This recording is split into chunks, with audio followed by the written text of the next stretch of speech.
Dans cette vidéo, je vais vous expliquer quoi faire exactement si vous êtes dans le cercle infernal de la non-atteinte d'objectifs. Moi, j'y étais il y a plusieurs années en arrière, c'est-à-dire je me fixe un objectif, j'y arrive pas, je passe une période où je suis démotivé et je me refixe un objectif, j'y arrive pas, une nouvelle période où je fais rien, etc., etc. Et on est toujours en fait entre le fait de se dire ok, je me fixe un objectif, puis j'y arrive pas, je m'en fixe un autre et on s'en sort jamais. Donc je voudrais vous aider à briser définitivement ce cercle de la non-atteinte d'objectifs et de pouvoir commencer à vous dire ok, je décide d'un objectif et je réussis à l'atteindre. Alors pour pouvoir vraiment vous donner cette méthode concrète, il faut que je vous explique une chose avant, c'est la différence entre ce que j'appelle les objectifs de processus et les objectifs de finalité. Alors c'est très important de comprendre ça et même d'une façon générale, si vous ne le connaissez pas, si vous le connaissez, vous allez le réentendre et si vous ne le connaissez pas, il faut vraiment que vous soyez conscient de ça parce qu'on explique ça très rarement et pourtant c'est un point essentiel pour pouvoir atteindre ces objectifs.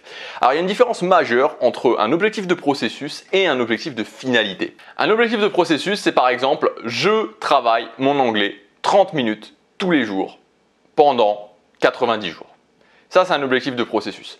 Un objectif de finalité, c'est dans 12 mois, je suis capable d'avoir une conversation en anglais avec des anglophones. Alors c'est très différent parce que si vous voulez, un objectif de processus, c'est basé en fait sur deux choses, à la fois une action que vous allez devoir prendre et donc votre capacité simplement à prendre l'action, c'est-à-dire ok, si je fais mes 30 minutes d'anglais pendant 90 jours, j'ai réussi, et donc à la fois le fait de prendre l'action et les compétences du succès nécessaires pour être capable de prendre cette action.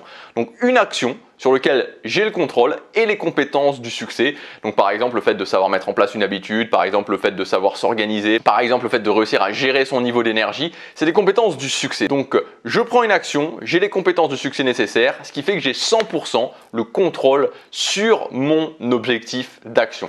Je sais que j'ai 100% le contrôle dessus, voilà. J'ai juste à faire 30 minutes d'anglais tous les jours pendant 90 jours, prendre l'action, avoir les compétences du succès nécessaires, ce qui fait que j'ai 100% le contrôle dessus.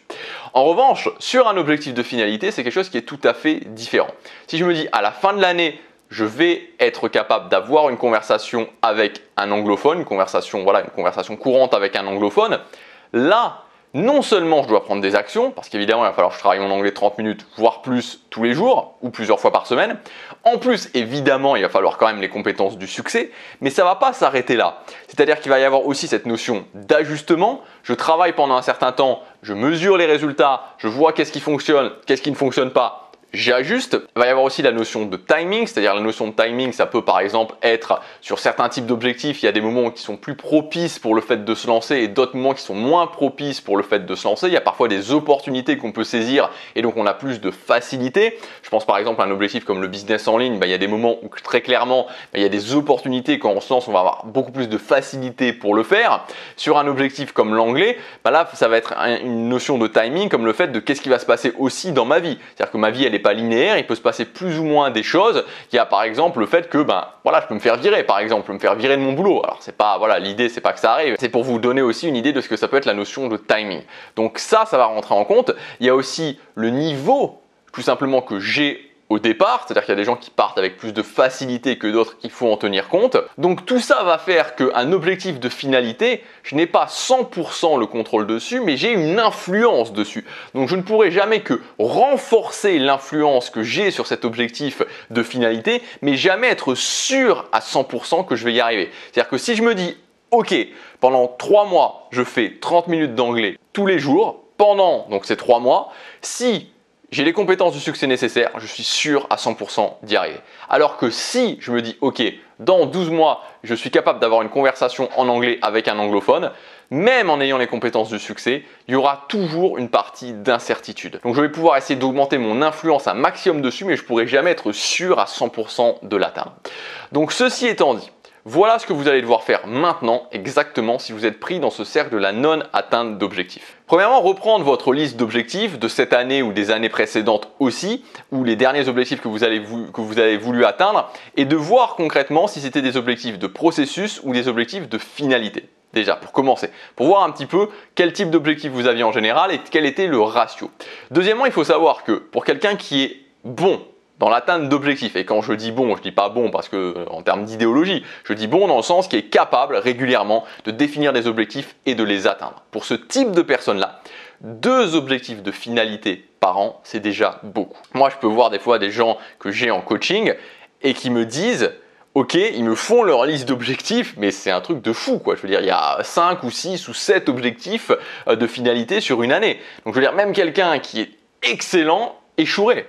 Il faut bien s'en rendre compte. Donc, deuxièmement, comprendre vraiment le niveau de difficulté des objectifs de finalité. Troisièmement, et donc là, c'est vraiment le plan d'action. Si aujourd'hui, vous fixez des objectifs, que vous ne les atteignez pas, ou que vous êtes dans la stagnation, ou que vous commencez à prendre action, vous arrêtez, vous commencez à prendre action, vous arrêtez, que bref, au final, vous n'avancez pas vers vos objectifs, ou pas aussi vite que vous le vouliez, et que vous finissez par arrêter, et que voilà, je commence, j'arrête, je commence, j'arrête, je commence, j'arrête. Ce que vous allez faire, et ça c'est quelque chose qui moi, à titre personnel, m'a vraiment débloqué, c'est que vous allez commencer à vous fixer uniquement des objectifs de processus sur une durée courte.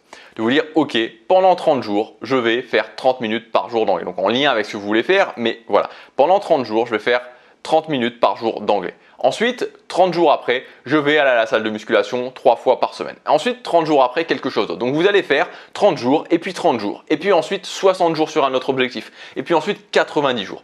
Donc en fait, ce qui va se passer, c'est que vous allez, pendant cette période-là, voir que vous êtes capable de prendre action et aussi, ça c'est très très important, développer les compétences du succès nécessaires. Donc une fois que vous avez fait, vous avez réussi votre objectif des 30 premiers jours, vous dites ok, qu'est-ce qui a fonctionné, qu'est-ce qui a moins bien fonctionné, c'était quoi mes points faibles, et vous allez pouvoir vous dire ok, peut-être que mes points faibles c'est la mise en place d'habitude, peut-être que mes points faibles c'est l'organisation, peut-être que mes points faibles c'est qu'à un moment donné je perds complètement ma motivation, ou alors j'ai des problèmes avec l'énergie, ou j'ai des problèmes avec l'autodiscipline. Et pendant que vous allez faire ce travail de justement faire ces objectifs de processus sous forme de challenge, de mini-challenge de 30 jours, de 60 jours, de 90 jours, vous allez pouvoir en même temps travailler sur vos compétences du succès et vous renforcer. Et moi, c'est ce que j'ai fait en 2014 en fait, si vous voulez. En 2014, j'ai fait ça. À un moment donné, vraiment en 2013, j'ai connu une année vraiment difficile. J'y arrivais pas vraiment. Et je me suis dit, ok, je fais une pause et je commence à travailler là-dessus. Et je me suis fixé un premier challenge de 30 jours, de me lever tous les matins et de travailler sur mon objectif principal de l'époque. Et ça a commencé à changer les choses. Et ensuite, j'ai continué juste à faire ça. C'est-à-dire que j'ai continué à faire ça pendant 115 jours, simplement à faire ça. Et ça m'a permis de développer notamment la compétence des habitudes, qui a été ensuite une des compétences sur lesquelles j'ai pu vraiment tout construire et ensuite développer d'autres compétences et me fixer d'autres objectifs plus ambitieux. Donc vraiment, je vous encourage à faire ça parce que très souvent, il faut être capable de faire, ma mère me disait souvent, des fois il faut savoir faire un pas en arrière pour ensuite pouvoir faire 2, 3 ou 4 pas en avant. Et plutôt que de continuer à boucler et à vous dire, à commencer à arrêter, le fait d'être capable de faire ça et le fait de vous dire, ok, pendant 30 jours et puis ensuite 60 jours et puis ensuite 90 jours, vous prenez 3 mois, vous prenez 6 mois, vous faites ça et vous allez voir que ce drill-là, cet exercice-là, cette façon de faire ça va vous permettre ensuite d'être vraiment une nouvelle personne et de voir l'atteinte d'objectifs, d'avoir augmenté vraiment vos capacités en termes d'atteinte d'objectifs et d'avoir pris beaucoup de confiance en vous et d'estime de vous-même par rapport à l'atteinte d'objectifs. Et ensuite, il ne faut jamais oublier, et ça c'est très très important, que les objectifs de processus, et ça c'est aussi souvent quelque chose que je peux conseiller, que les objectifs de processus ne sont jamais que des petites parties d'objectifs de finalité. C'est-à-dire que si je me dis, ok, je vais à la salle de musculation 3 fois par semaine pendant 45 minutes, pendant 3 mois, après je suis bien, et que je le fais, après je suis bien plus avancé sur l'objectif par exemple de perdre du poids ou sur l'objectif de me muscler. Donc il ne faut jamais oublier ça. Et enfin, la dernière chose, vraiment si aujourd'hui voilà, vous avez du mal avec l'atteinte d'objectifs, n'oubliez pas que c'est difficile d'atteindre ces objectifs. C'est difficile d'atteindre ces objectifs. La cause majeure de l'échec, c'est le fait que les gens, c'est-à-dire entre eux, ce que les gens pensent qu'il va falloir faire pour atteindre un objectif et ce qu'il faut faire réellement, les actions qu'il faut réellement prendre, c'est beaucoup plus compliqué. Donc souvent, il y a ce décalage qui fait que les gens ne comprennent pas pourquoi ils n'y arrivent pas. Mais pourquoi ils n'y arrivent pas? Parce que c'est tout simplement beaucoup plus difficile qu'ils le pensent et que souvent, il leur manque certaines compétences, il leur manque suffisamment aussi de confiance en eux-mêmes pour pouvoir le faire. Donc vraiment, faites ça.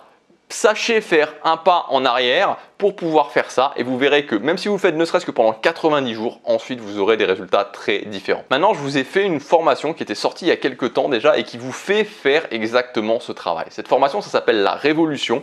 Donc cette formation, à la fois, il y a ce côté objectif de processus avec un fil rouge de 90 jours qu'on fait pendant toute la formation et chaque semaine, pendant ce fil rouge, donc c'est toute l'idée en fait de cette formation, qu'il y a le fil rouge, l'objectif de processus pendant 90 jours et ensuite, chaque semaine, on travaille une compétence du succès spécifique pour vous permettre justement de la développer. On fait des exercices par rapport à ça. Vous avez une fiche d'évaluation qui vous permet de développer cette compétence en particulier. Et à la fin des 90 jours, vous avez fait ce fil rouge et vous avez atteint cet objectif de processus.